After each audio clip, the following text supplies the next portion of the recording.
Hello, good afternoon. You are locked into Revive FM 94.0 on the Power Hour with myself, your host today, Louise Power. This show is about community matters, diversity and inclusion, a platform for women, leadership, entrepreneurship and inspirational stories. And today, this morning, I am so excited to have a very, very special guest in the studio with me today, a friend that I know very, very well, and it's been way overdue. Miss Shereen Miranda, thank you so much for joining me today, Shereen. Thank you for having me, Louise. I'm happy to finally have made it to your show.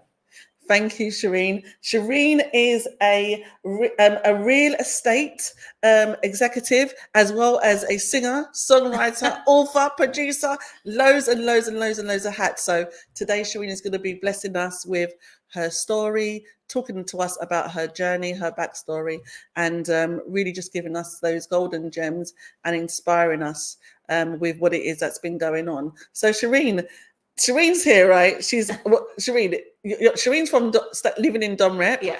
originally from the UK. So tell the listeners a little bit about yourself. Okay, so I was born here in London, of Jamaican origin. My grandparents are Jamaican. And then 15 years ago, I upped and left the UK and moved to Punta Cana, Dominican Republic, which is where I switched my time between here, London and Dominican Republic. And that's the kind of background to where when people ask where you're from, that's pretty much what I say. That's where I'm from. Yeah. Born and raised in Hackney. Hackney, I looked at your Wikipedia and I was like, I had a little bit. Oh, you've been on Wikipedia. Oh, yeah, I've been on the Wikipedia. I've been looking at the background, classically trained piano as well. I was trained in piano at the Newham Academy of Music. So I had a really early love of music, and I was in my early teenage years when I started training in piano. Didn't really get too far with it, but still had the love of music. So then that's how I then moved into writing and singing. Oh, that's beautiful. Yeah. It's beautiful. Then that's where all of the juices of inspiration came from when you started doing the garage hits, and you went around the world doing you've done fantastic, didn't you? Because your creativity spurred you to do you went to Australia. Not Australia. Australia. I had hits in Australia with I was reached out to by an Australian DJ who had been hearing the music I was doing in London. And then they took my music and just ran with it so I recorded in London, but they ran with it in all over Australia and New Zealand. And I've traveled and performed everywhere from, the Iron Appers to, of course, Dominican Republic, Ibiza. I did a lot of performances and then kind of went back into studio rather than performing. But yeah, I did. I've had that. It's great. It's so rich to hear everything that you've been doing is so inspirational. Yeah. And I'd really like to hear about that journey. Being born in Hackney, raised in Hackney, inspired by your creativity of music, and then moving all the way over the other side of the world, across the Atlantic to the Dominican Republic. Where did that journey begin? And where did you get the inspiration to say, you know what, I'm packing up, leaving the UK behind and starting a new chapter, new book, new leaf in the Domrep? Well, I've always known that I was going to live abroad. When I was 14, I saved my pocket money and booked a one-way ticket to New York. Back then it was teletext. I'm showing my age out. I remember teletext. It was teletext. And my mum was like, well, what's this? And I said, well, I'm going to go to New York. And I was 14. And she said, go and get your refund back. You can travel, but you need to do it in the right way. So I've always known I was gonna go abroad. I just always had it in me. I was fortunate to have traveled from a young child. Mainly my mum and my nan. They took me abroad. By the time I was 9, I'd been to Spain, I'd been to America, Jamaica. So I think that foundation showed me that there was a world out there which was wider than where I was. So that was the foundation for that, always knowing I wanted to travel. And then I did some work with Thomas Cook, the now defunct Thomas Cook. I did a lot of work with them as a holiday rep, which got my feet wet. And then I trained, came back to London, studied, did a master's degree in law, and that allowed me to become an international legal advisor for Thomas Cook in Turkey. But I was just really wanted to connect with Caribbean roots. So in that program with Thomas Cook, there was either Dominican Republic, Mexico, or Cuba. And I thought Mexico wasn't quite Caribbean. Cuba, they told me that the internet was slow or not there. And I was like, okay. So Dominican Republic it was. And I went out there and life has never been the same since. It was just a place for me where I felt I could express myself. They were very expressive. You could be paying in the supermarket and the guy at the cashier check will just start dancing with you. Yeah. And that's not for everyone, but it's definitely for me. Me too. Come and join me in Punta Cana. Yeah. And then, so then from there, I started, I always needed to mix the creative side with the professional. So was writing and wrote a lot of songs out there, started recording out there. And then at the same time was working in tourism. But the merger of the industries of media, entertainment, celebrity, and the academic side of tourism, real estate, because tourism and real estate out there go hand in hand, they started to merge, which brings me to where I am today. Oh, wow. It's so wonderful to hear that you had the confidence. And you and I have had these conversations before where I find it super inspirational, where I've always thought about leaving the country, going to live somewhere else. But you actually took the bull by the horns, as they say, and took that leap. And not only that, as well as having your creativity, you've done a degree in law and all of these different things. And, it is so inspiring because for some of us, those dreams and aspirations stay inside our heads. Yeah. And, I know there's so many people that will be listening today thinking, I would love to do something like that. Mm-hmm. So when you came across those barriers or times when, things were, you thought, or maybe, difficult moments, what kept you going? How did you motivate yourself when things may not have seemed as straightforward? I think it was always looking at what the alternative was. So I had, and still have, because I come back here regularly, a great life in London in the sense of material things. So I've always had, material things. So I was looking at the alternative, which was going to be, you continue along this road where you've already got the material things you want, but something inside isn't quite right, or you take a chance. And if it doesn't work, you come back.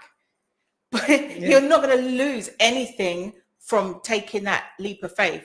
It's literally one foot in front of the other. And that's how I've always looked at everything. If it doesn't work, leave the door ajar for you to return. Yeah. But if it does work, you're gone.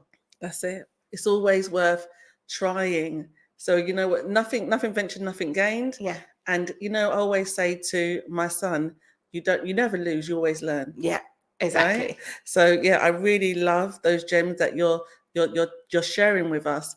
And so we've got London, Dominican Republic, and then lots in between, and now real estate. Yes. Tell us all about real estate. Okay. So what happened is, as I say, I had the background in media, entertainment, music. So I was behind the scenes in that kind of industry, the media and entertainment world is quite small. Everybody kind of knows everybody. So I was known in amongst the London house music scene, and then you get known by the footballers, and because they all go to the same sort of parties, clubs. So I got known on that London house music scene. The Australian and New Zealand scene, I was known, even though I'd never even stepped foot over there. And then when I moved to the Dominican Republic, there's a lot of American and Canadians. So I started to meet people in the background. When I would perform in Punta Cana, I'd meet people that were, in the entertainment industry in the States. And that's a whole different level. So I had this background of associates in music, media, entertainment. And they were like, we're thinking of buying, we're thinking of building out here. And I didn't know anything about it. And I would just be like, okay, well, try this place, try that place. And it got to the point where I was getting asked this so much, or they were saying, we don't want to work with anyone, we want to work with you. Yeah. And that's why I was like, okay, well, I've got the background in law, international law. And I pulled together various different consultants and then started the real estate. It's a boutique. It's a very boutique, and it focuses on primarily celebrities and high-profile people who want they're not going to just go online and look for something. They need a particular type of service where they know that they can get somewhere that's not going to be overlooked in their property. They want to be on a golf course where they can just feel free and there's not going to be fans that are going to, when they're in their downtime.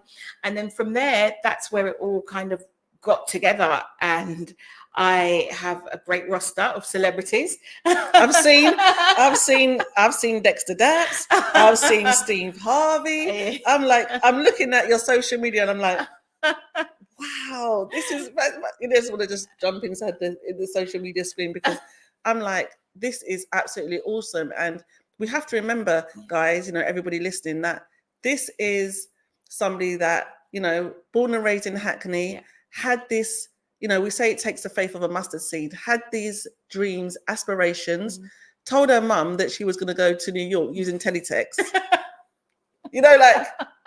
And, this is something that was innately inside this woman. God bless this woman from a very young age to want to do more.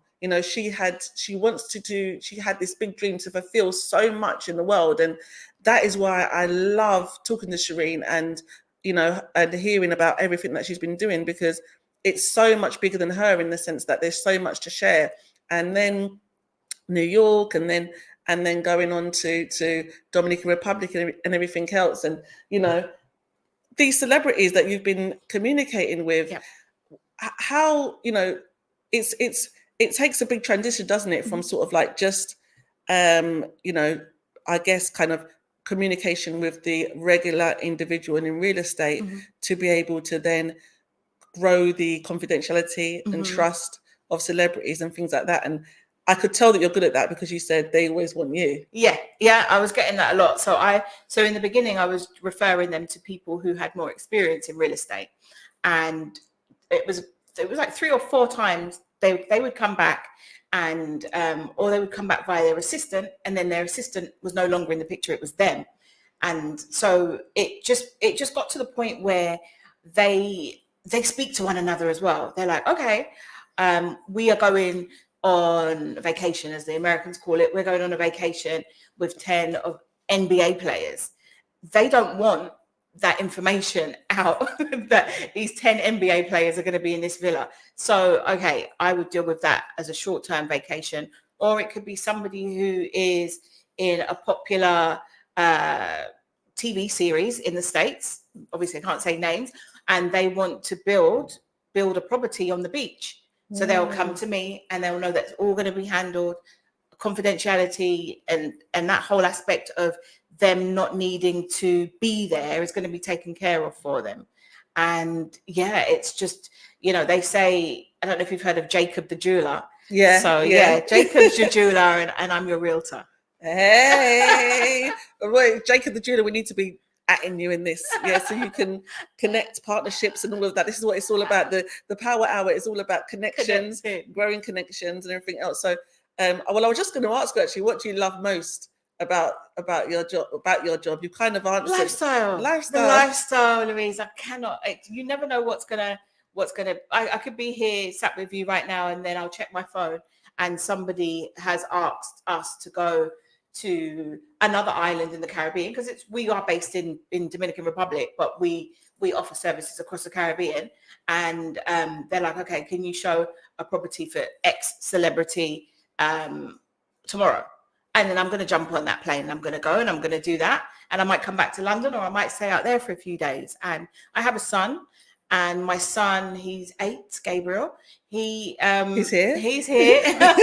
I was just about to say, where possible, as a mother, it's not always easy to balance this type of a life and the lifestyle, but where possible, I like to bring him along. And even, for example, Kano, he came round to our house a few weeks ago in Punta Cana for dinner, and he walked up to him and was like, "Hi, Sully."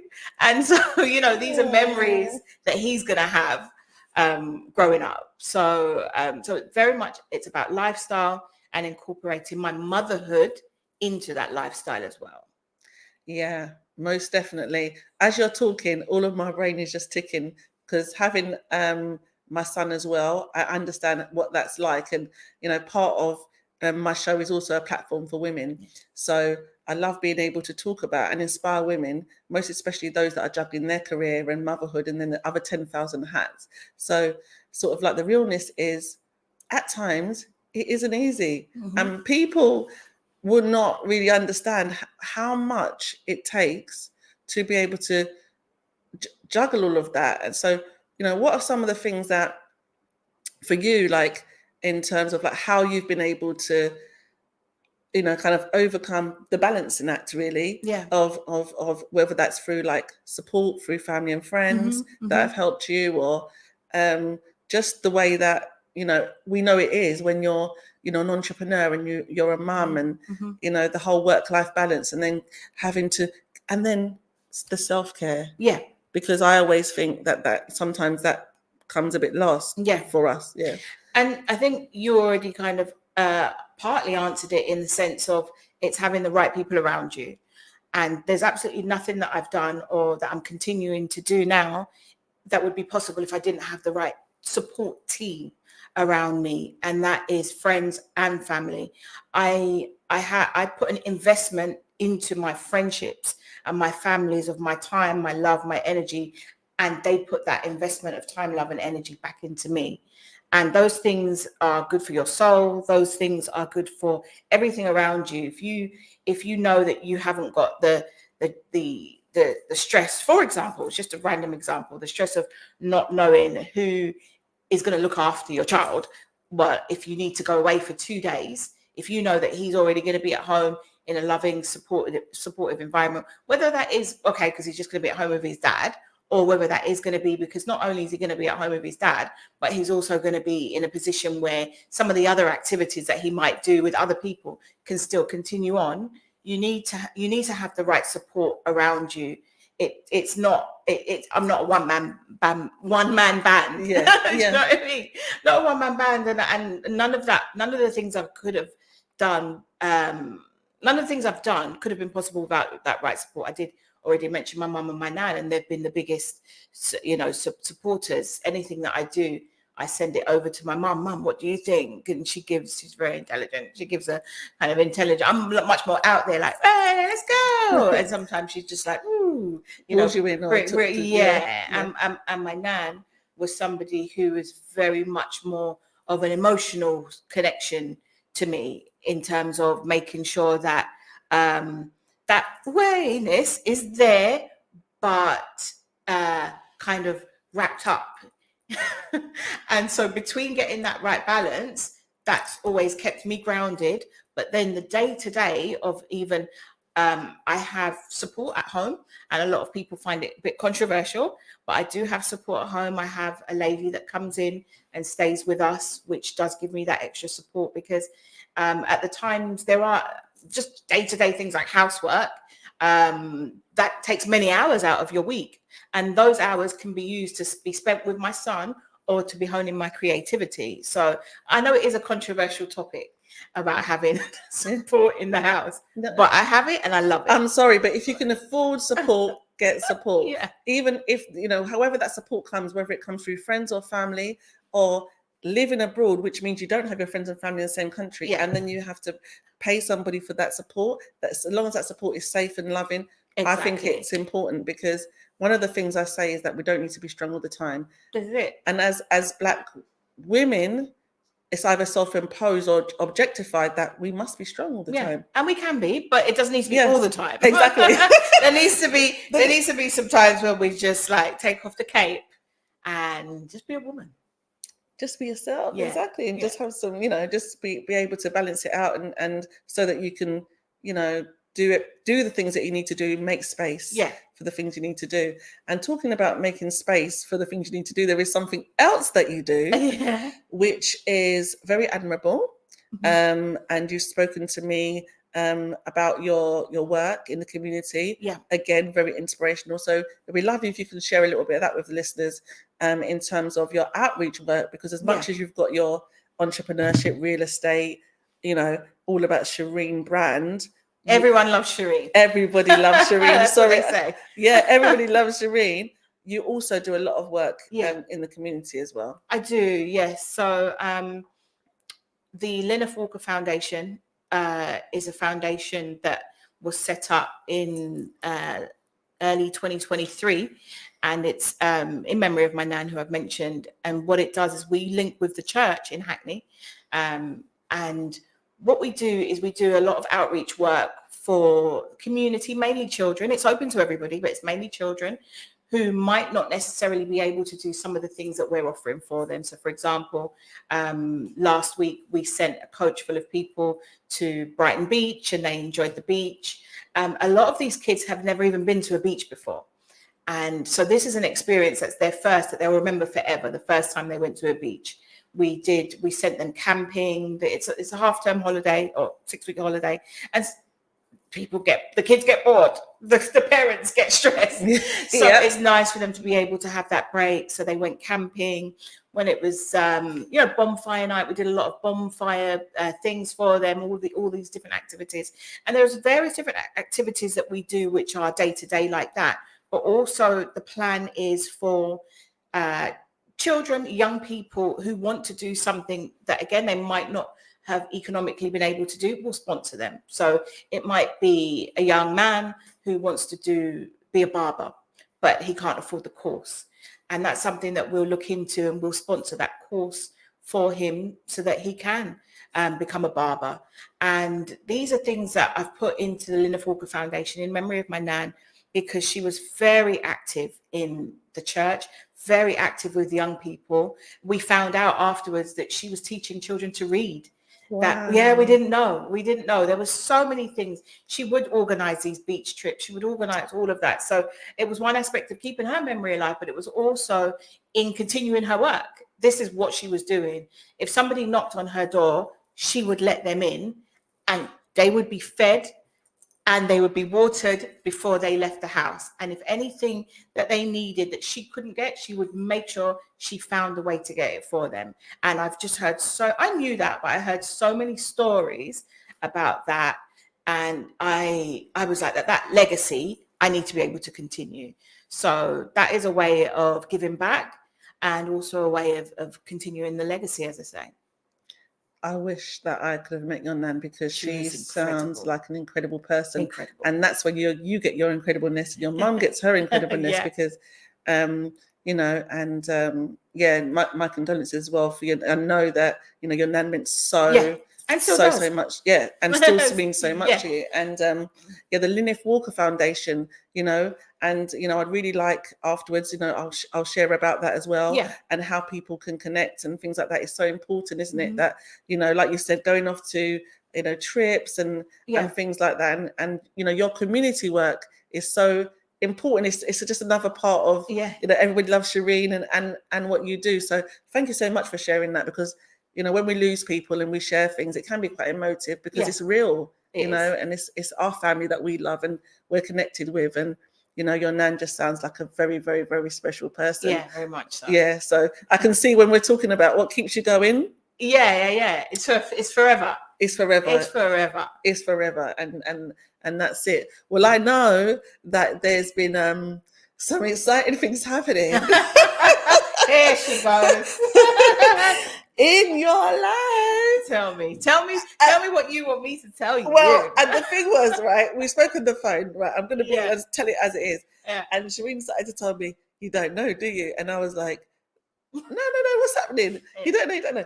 So I said to Shereen, I know that you've got some amazing things happening, but I'm going to wait until today, so that I can get the information first, and just like everybody else that's listening. And my cheeks are actually really hurting me. When you're smiling so much, your cheeks are hurting you. So I'm waiting to hear, just like everybody else, what's happening. Okay. So you've got all the background now. For the people that didn't know, some people knew me from back in the day through the singing and the music and the house music. So that background was for those that didn't. And it's almost like, hey, I'm back.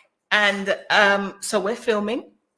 You're filming. Yeah. So I can tell you so much, right? But this, honestly, Louise, this show I'm telling you, is going to be momentous, because this is the first show, this is the first media or press or any type of media connected to this that I'm doing. And there's many, many, many, many, many more. I need to go to Hollywood in 2 weeks. So listen, this is exclusive. This is first. When I say honestly, you know what? I love my show. It's a little community show, but you know what? I wish I had all the buttons to start playing all the music to go off right now, because we need the fireworks. But that's coming. That's coming. Okay. Yeah. So basically, we're filming, and we're filming we've been filming a teaser and pilot for a show, which will be on all of your TV screens within the next short-term period. And it's very interesting. It's very exciting. There's never been anything like it done. There's been similar things, but like this specifically, there hasn't been. And yeah, you've heard it here first. So can I ask what is on now, or or is there? It's a combination of everything that we've spoken about today. Okay. Everything that we've spoken about so far today, it's a combination. Yeah. And yeah. all I want to say is this, is that because this is the first show that I've gone on to talk about it, I'm going to make sure I come back once it's on air, because this was the first one, and then talk about it in depth. Oh, okay. So I can have it back again. Yeah, this is just a taster that something big is about to happen. Yeah. And we're filming internationally. Ooh. And yeah, Hollywood is in 3 weeks. So yeah, you heard it here first. Oh my gosh, we're getting the exclusive. I'm so excited. Hollywood, from Hackney to Hollywood. I love that. That's my entrepreneurial brain just going. From Hackney to Hollywood. That's the next show title. From Hackney to Hollywood. Oh my goodness. I'm really, really, really, really getting ramped up. So we're about halfway through. So we're going to go into a short, very, very, very short commercial break, just for a couple of minutes. And then we will be back just after that. So please do not touch that dial. You are locked into Revive FM 94.0 on the Power Hour with Shereen Miranda, and we'll be right back hearing all things about Everybody Loves Shereen.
HSBC Global Money, you can convert, send, or spend multiple currencies around the world whenever you want with no HSBC fees. So you'll be right as rain, as they say in the UK. Search HSBC Global Money, HSBC UK, opening up a world of opportunity. Available to HSBC UK customers with an eligible current account and the mobile banking app. Non-HSBC fees may apply.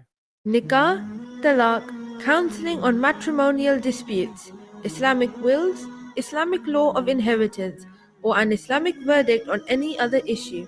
The Muslim Sharia Council is at your service.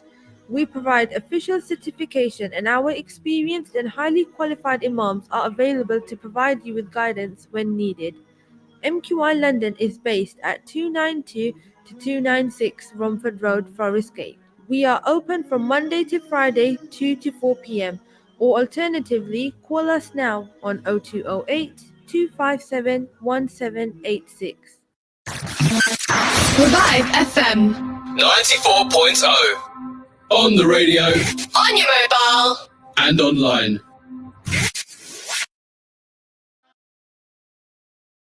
Hello and welcome back to Revive FM 94.0 on the Power Hour with myself, Louise Power.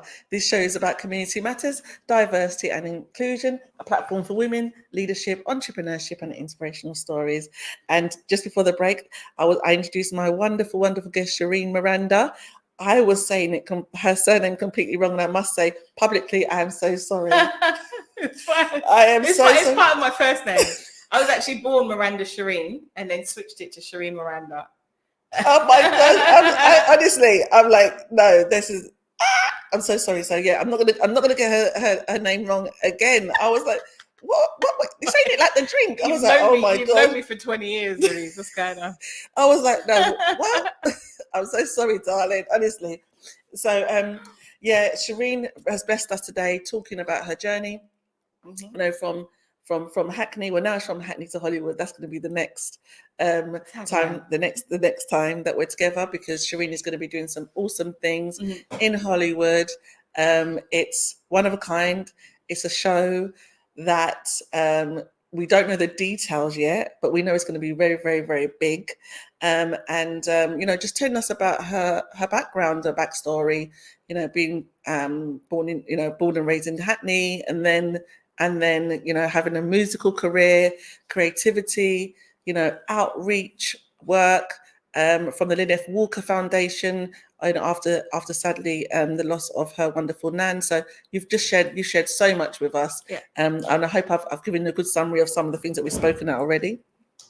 And yeah, I did. And now I wanted to move on and ask you another question. What does that look? There's a look. What more have we got coming, Louise? Well, on your social media, Yeah. I saw a very, very, very hot, very good looking celebrity. Who? Dexter Daps. Oh, yeah. Who is it? I don't know if it's rumors maybe that you're dating him. I don't know if I should be saying that, but yeah. I've heard those rumors. I don't know where they came from. You know, Dexter, yes, he has been one of my clients, as it were, on vacation rentals in Punta Cana. And then I would say we've become friends. And so friends love friends or friends? No, isn't he married or something? I don't know. I don't know. Respectfully, if you are, I'm so sorry, Dexter. Respectfully, but I'm not sure about the marriage thing. It will be terrible if that is the case. But yeah, I don't know. No, we're just friends, and we've hung out, and he's a cool guy. I hang out with a lot of celebrities, so I don't know why that particular rumor has been. Oh, you don't know that particular one? Yeah, that one has been churning in the background for a couple of months now. But we're just cool. We're just friends. Okay. Yeah. Just friends. Yeah. Oh no, honestly. And who was the other celebrity that I saw you with? Very much an inspiration to me, Steve Harvey, because you know I used to watch his, you know, I still watch his show. Yeah, watch his show. Really, really enjoyed his book. Think like act like a lady, think like a man. Got a lot of tips from that. Especially when dating, and especially when I was getting dating quite wrong. Oh, what was happening, Louise? Yeah. Was it my turn to ask questions? Yeah.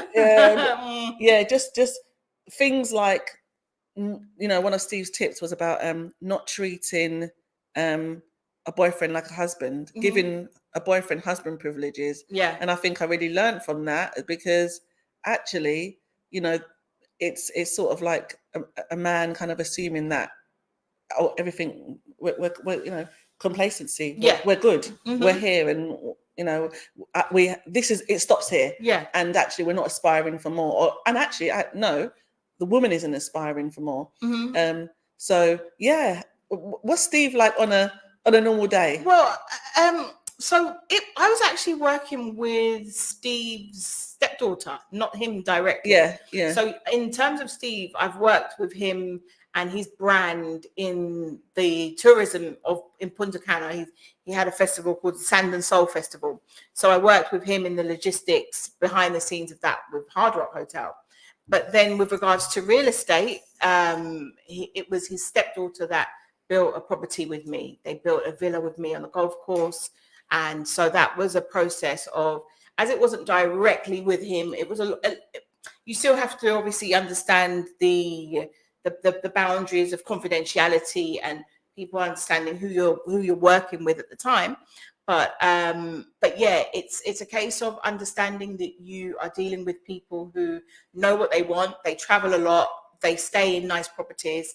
They, on a whole, have had access to things and images and things that they've seen that they can compare, and they can say, when I was in Italy, I saw this type of tile, and when I was in Bali, I saw that type of stone. So when you're dealing with people like that are very worldly, that have traveled a lot, that have experienced a lot, you need to know how you can bring that in on a small island in the Caribbean to them. So yeah, with regards to Steve's family, it was more with regards to that, understanding that you're at a certain level and you need to be able to meet them at a certain level.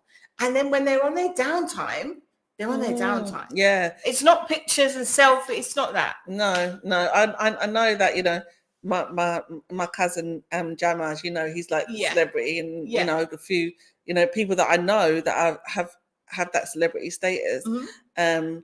That they speak about the fact that everybody needs to be able to just be their self, right? Exactly. Like when it's that time to just be yourself, and to know that you don't have to kind of like be in the limelight all the time. This is it. And well that's I was gonna say that's already for you. How are you gonna handle the limelight, actually? Well, I had a taster of it when I was doing the house music.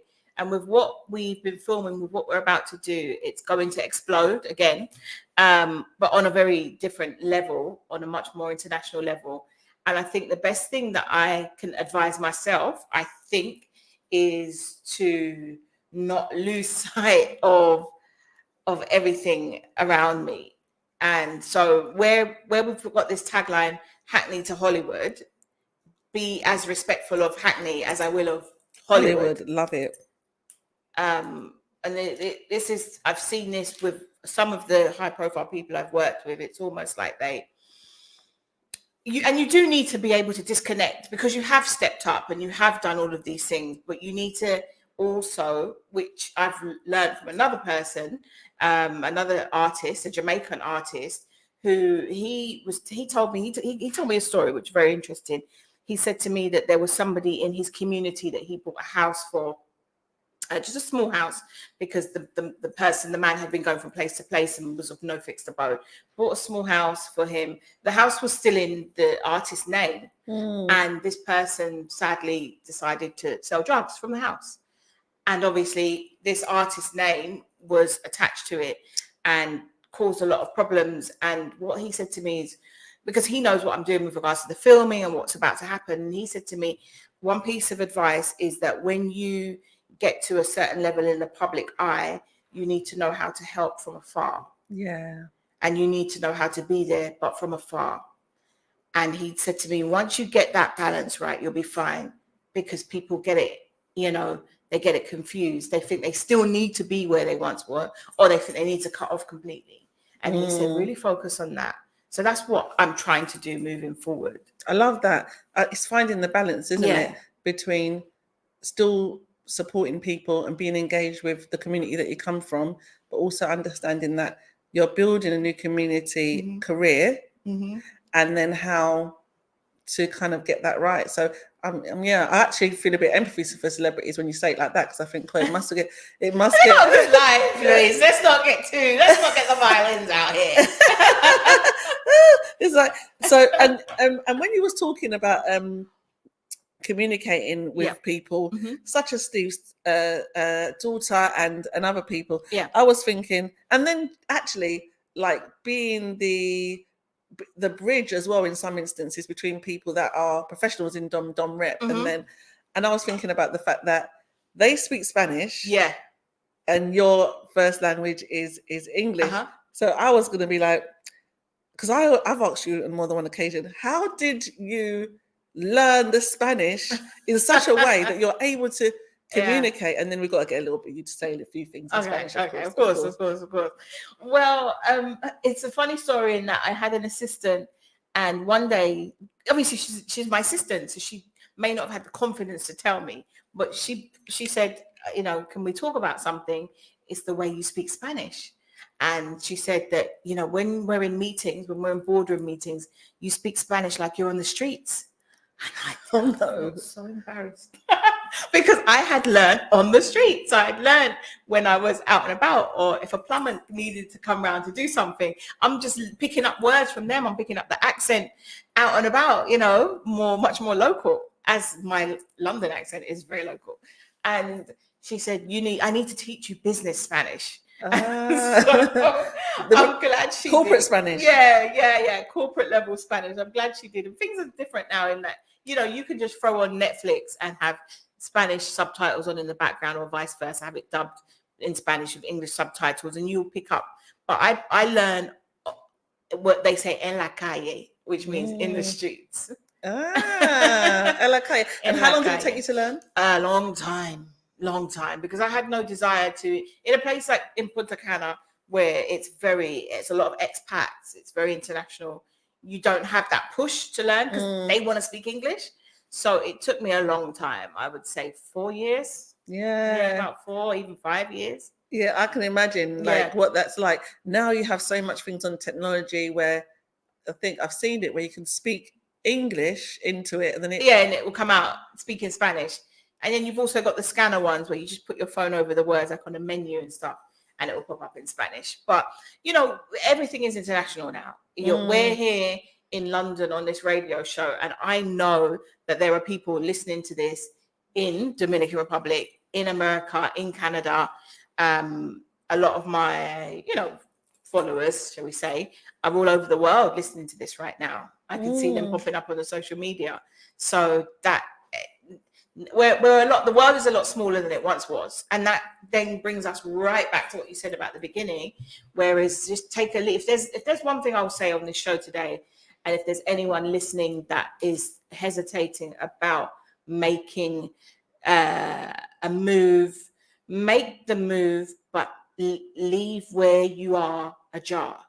You have to leave a space for you to go back.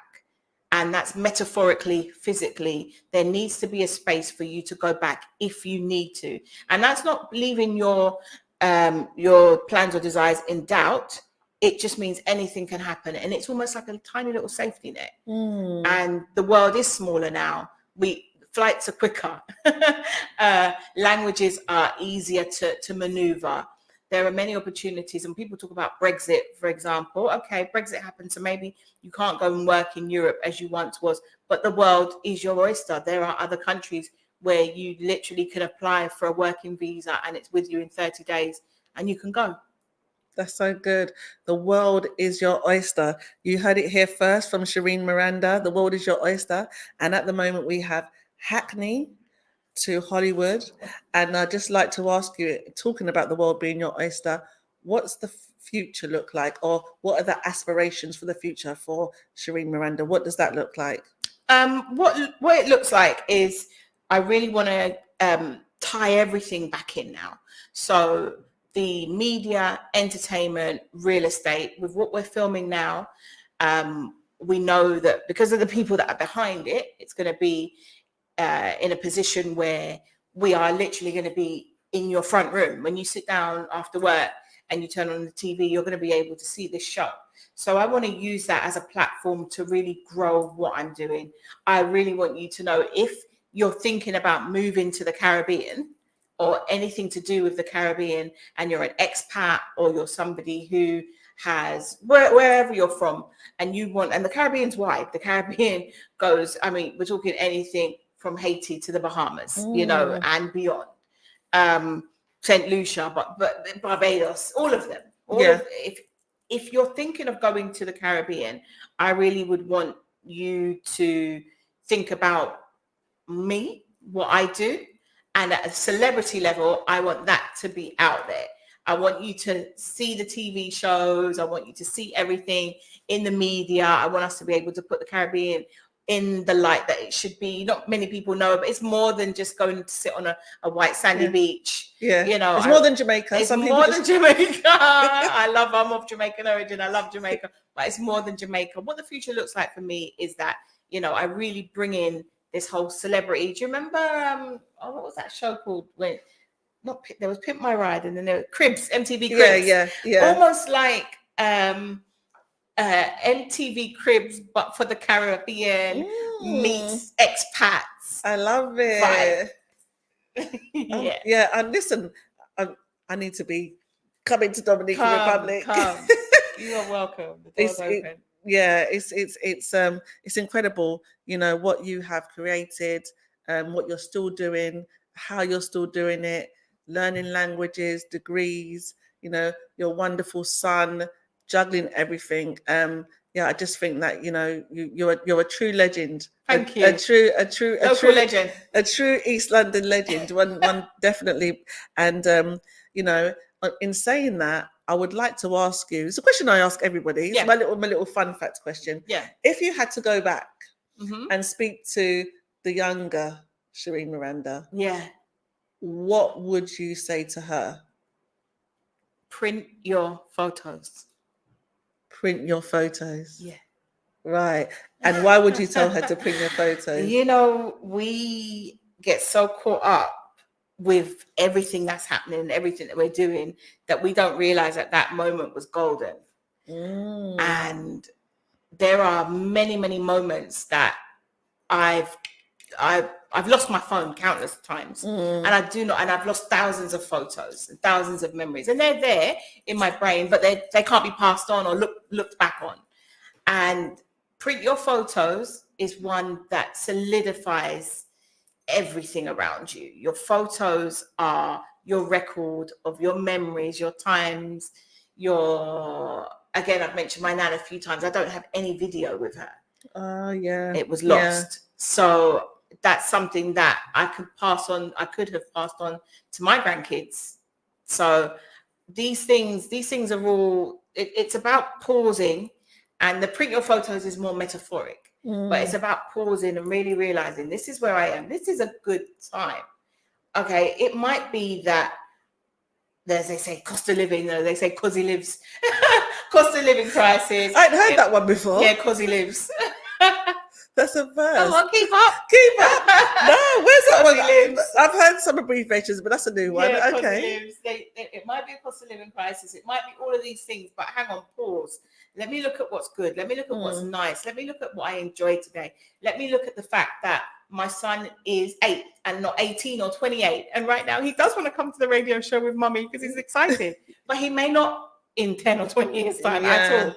So it's a print your photos is metaphoric as well as literal. Yeah. I'm sitting here and I'm like, I need to print my photos. I definitely need to print my photos. You know, it's something that you just don't think about because you've got that piece of technology. Yeah. Walking around, taking pictures all the time. And it's so nice, isn't it? When you're like, well, for me, I've got a stash of photos. Yeah.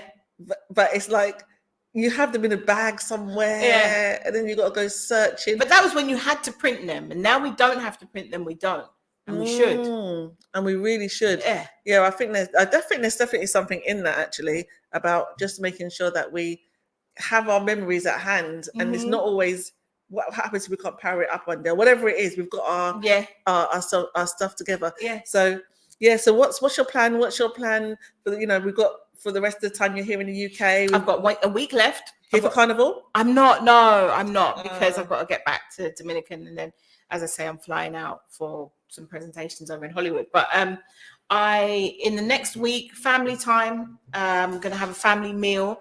I have a London office that I'm opening tomorrow, actually. So yeah, we have obviously in Punta Cana, we have an office in Puerto Rico, and the London office is opening tomorrow. Oh, so congratulations. Thank you. Very, very And what's going to be excited. happening from the London headquarters? So Just being nosy now. Yeah. no, it's fine. That's why I'm here. So the London headquarters is going to deal with not the celebrity aspect of it. It's going to deal with, that's why I didn't really mention it too much, but it's going to more deal with procurement and bidding. So those are community based, like what you mainly focus on. So community where the local government needs to have some sort of real estate done, and they don't do it directly. They source out and they do tendering. And so that's what we're going to do. We're going to be able to do real estate in local communities on behalf of the local government. So that is I know awesome. We never mentioned that. You know what? we didn't even talk about that before. And I'm like, I'm looking at the time and I'm thinking, you know what, we've got 5 minutes. Yeah, we didn't talk about that. But yeah. That's so incredible. So yeah, it's all community based in London and Birmingham, because when my family first came from Jamaica, they went to Birmingham. So I still have a big cluster of family up there. And then the rest of the family are here in London. So yeah, we will do all community-based projects. It could be upgrades to schools. It could be anything to do with the local community that the local government need with regards to real estate. So the London office is just focused on that. So I have the architects, the engineers, everyone's going to be down at the London office tomorrow. We're going to get that open. We've got the ribbon cutting ceremony and all that happening tomorrow. And then in the evening, I'm going to, whereas I would go out partying all night before, I might not do that. I'm just going to have a chilled evening meal with the family, my aunts and cousins and stuff. So that's, and then over the next few days, just kind of wind down, running around, seeing everyone. Before you go. And one of the things that I wanted to touch on, actually, when you're talking about Dom Rep, just because I know we have a few more minutes, is about the fact that, because we're talking about Caribbean islands, and then I remembered the uniqueness of Dom Rep is that it shares with Haiti. Yes. What, if anything at all, because obviously they speak French, Dom Rep speak Spanish. And I haven't really asked you before about your experience with the fact that it's Dom Rep and Haiti. I'm not sure if you've been to Haiti, and what it is. What if anything, like what has that experience been like for you? Oh, you could not get 2 more different countries on one island, and you need to see it to really appreciate it. Now, the countries look the same because they're the same island, but one does speak French Creole and one does speak Latin American Spanish. And also there's a big disparity between, the economy. One's based on tourism, one was based on farming and resources like that, which, there's been a political climate which meant that's not necessarily happened. And I think the main experience of living in Dominican Republic as an expat, knowing I'm sharing the island with Haiti, which I have visited, as I say, is that borders are made because this is the same country. So we do have so much control, more than we think we do, because that is the same country, and I can literally cross over the border and in half an hour be in a completely different country, in a completely different world, but it's the same island. So that really does, and for many years I've thought that does really show me how much we can control, because that's all man-made. All of that's man-made. It's the same water, it's the same beaches, it's the same everything, but it's 2 completely different countries. So it must be really surreal when you actually do it. Like when you actually cross over. It is. And I've crossed over in Turkey, in Cyprus, from Turkey to the Greek side. Yeah. I've done that. Nicosia. I've done that before. And you didn't get that big sense of change. You didn't. Even though one was speaking Greek and one was speaking Turkish, it still wasn't this massive sense of change. But you cross over from Dominican Republic to Haiti, and you are like, you don't feel like another country, you feel like in another world. It is, it's something for me that I think I've always thought about. So thanks so much for sharing that, because it must be, like I said, just such a surreal experience to actually go from not just the way it looks, but the way people sound. as well. And the way people look, because they look different, Yeah. obviously, because of the nature of the mix. Yeah. The mixed race of African and Spaniards. Yeah. They mixed, which is why the Dominicans have more.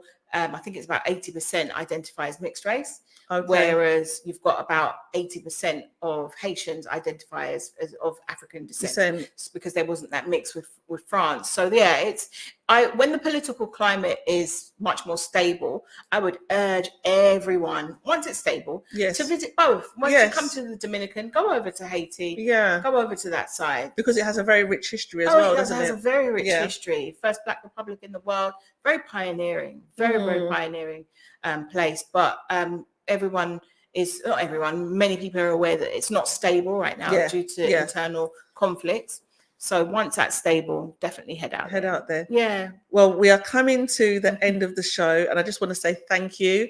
Thank you. I know that, Shereen Miranda has got a very, very, very, very busy schedule, and I'm really lucky to be able to get you today in the hot seat because, with all of the Hackney to Hollywood and all of the, phenomenal things that you're doing, and you're juggling all the time. Yeah. I know that. So to get you here today, I feel very, very blessed. Oh, thank you. So thank you. Thank you for having me, Louise. I appreciate the love. And is there anything you want to say to the people just before we wrap up? We've got like a minute.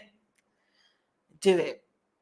Just do it. Just do it. Just do it. Just do it. Just do it. So today we've had Shereen Miranda in the hot seat. It's been an absolute pleasure. Please do not touch that dial. You're locked into Revive FM, same place, same time on the Power Hour, 12 noon next week, Thursday. Have a wonderful, wonderful time, wonderful day, people in London, in the sunshine. And we'll be back same time, same place next week. Bye. Thank you.